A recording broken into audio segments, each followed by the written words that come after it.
మన చిరంజీవి గారికి కూడా దాన్ని వివరించామంటే చిన్న సినిమా నిర్మాతలది ఎవరు కూడా టెక్నీషియన్స్ ఎవరు అబ్జెక్షన్ చేయట్లేదు. కానీ మాకు ఏదైతే మనం పెట్టుకున్నామో ఛాంబర్లో కమ్యూనికేషన్ గ్యాప్స్ వచ్చాయి.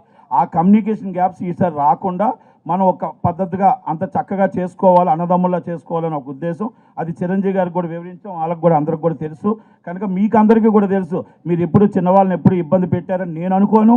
ఎందుకంటే ఒక గంట అయినా అరగంట అయినా మీరు చేసి కరెక్ట్గా చేసుకొచ్చారు. చిన్న నిర్మాతలే మీకు డైలీ వేజ్ డబ్బులు ఇస్తుంది, కూడా ఏరో ద్వారా డబ్బులు ఇస్తుంది. పెద్ద నిర్మాతలు ఇస్తుంది. ఈరోజు 13,54,00,000 బ్యాలెన్స్ ఉంటే ఇమ్మని చెప్తూ ఉంటే ఇందాక అనిల్ గారు చెప్పారు అది ఇస్తే మీరు మళ్ళీ ఇంకా 4 రోజులు రారని చెప్పేసి. కానీ అది కరెక్ట్ కాదు. చిరంజీవి గారు కూడా ఫస్ట్ అన్నారు తప్పు కదా, ముందు ఆ డబ్బులు అయితే పేమెంట్ చేయాలి కదా, కార్మికుల డబ్బులు కదా, డైలీ వేజ్ కదా, ఇన్ని రోజులు ఇస్తారా అని అడిగారు.